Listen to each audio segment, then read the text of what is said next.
Direction E-learning YouTube ചാനലിലേക്ക് എല്ലാവർക്കും സ്വാഗതം. ഇന്നത്തെ നമ്മുടെ ടോപ്പിക്ക് 10th ലെവൽ പ്രിലിംസുമായി ബന്ധപ്പെട്ട് ബയോളജിയിൽ നിന്ന് ചോദിക്കാൻ സാധ്യതയുള്ള കുറച്ച് ചോദ്യങ്ങളും അവയുടെ ഉത്തരങ്ങളുമാണ്. PPLO എന്ന ഏകകോശ ജീവി ഏത് വിഭാഗത്തിൽപ്പെടുന്നു? PPLO എന്ന് പറഞ്ഞാൽ പ്ലൂറോ ന്യൂമോണിയ ലൈക്ക് ഓർഗാനിസംസ് ആണ്.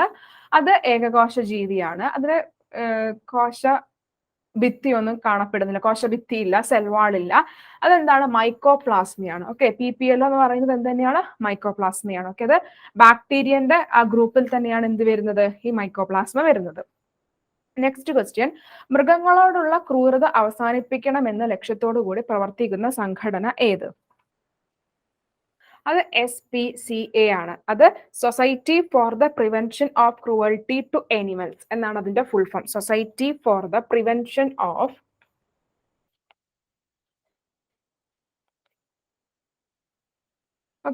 അതാണ് എന്ത്?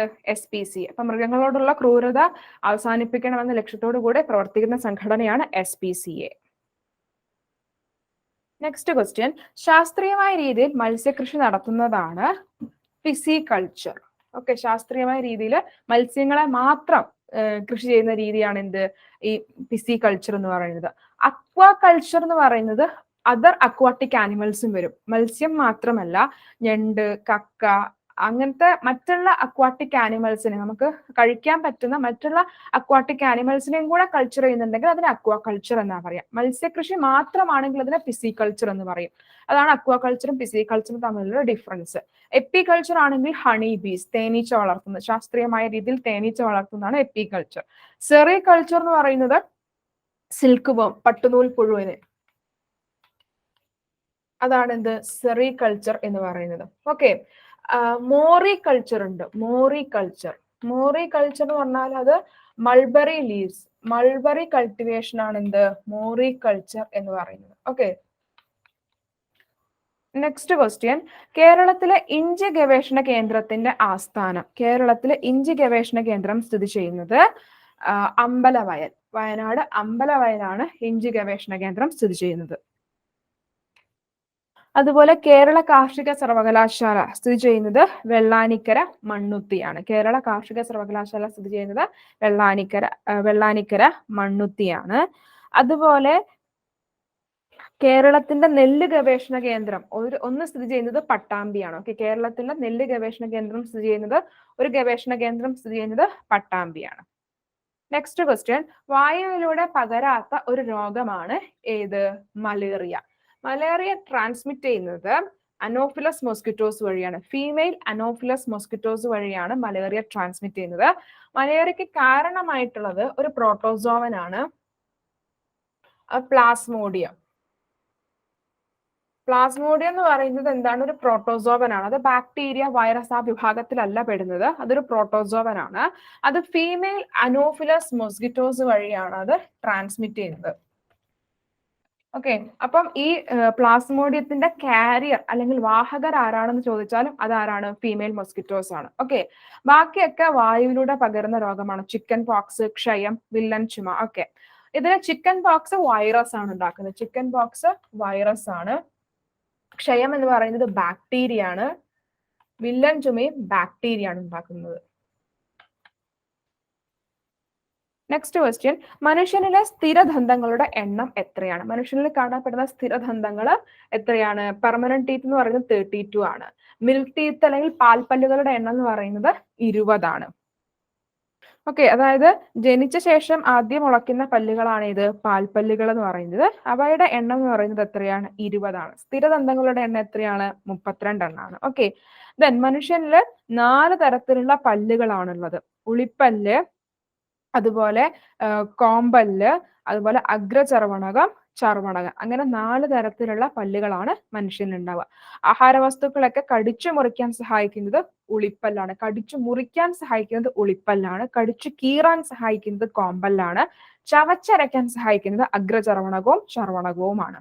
നെക്സ്റ്റ് ക്വസ്റ്റ്യൻ, കോളറ ബാധിക്കുന്ന ശരീരഭാഗം ഏത്? കോളറ ബാധിക്കുന്ന ശരീരഭാഗം ചെറുകുടലാണ്. ഓക്കെ, അതായത് നമ്മൾ കഴിക്കുന്ന ഫുഡ് കണ്ടാമിനേറ്റഡ് ആണെങ്കിൽ, കുടിക്കുന്ന വെള്ളം കണ്ടാമിനേറ്റഡ് ആണെങ്കിൽ, അത് അങ്ങനെയുള്ള ഇത് കഴിക്കുകയാണെങ്കിൽ അധിക രോഗവും ബാധിക്കുക ചെറുകുടലിനെ ആയിരിക്കും.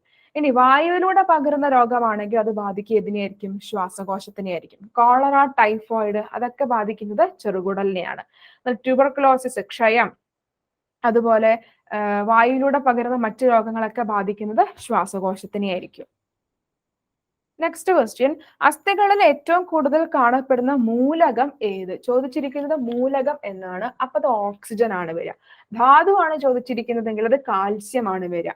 സംയുക്തമാണ് ചോദിച്ചിരിക്കുന്നതെങ്കിൽ കാൽസ്യം ഫോസ്ഫേറ്റ് ആണ് വരിക. ജലത്തിന്റെ അളവ് ചോദിച്ചത് 25%. ഓക്കെ, ഏറ്റവും കൂടുതൽ കാണപ്പെടുന്ന അസ്ഥികളിൽ ഏറ്റവും കൂടുതൽ കാണപ്പെടുന്ന മൂലകം ഓക്സിജൻ ആണ്. ധാതു കാൽസ്യം, സംയുക്തം കാൽസ്യം ഫോസ്ഫേറ്റ്, ജലത്തിന്റെ അളവ് 25%.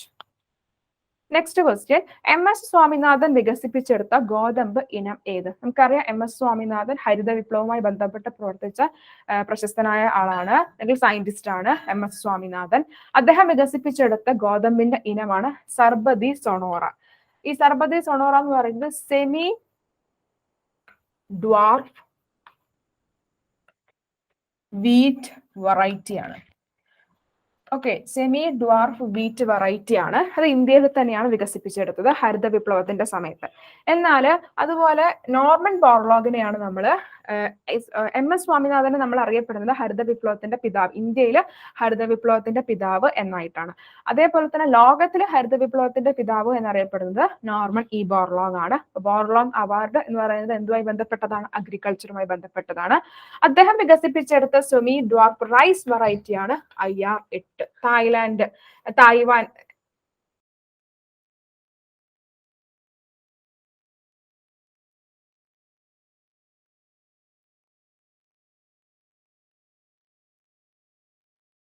ഈ തായ്ചുങ് നാറ്റീവ് 1ഉം IR8 ആണ് സെമി ഡ്വാർഫ് റൈസ് വെറൈറ്റീസ്. അത് IRRI, international rice research institute, മനിലയിൽ വെച്ചിട്ടാണ് ഈ വെറൈറ്റീസ് ഉണ്ടാക്കിയെടുത്തത്. മറ്റത് സർബതി സൊണോറ ഇന്ത്യയിൽ വെച്ചിട്ട്.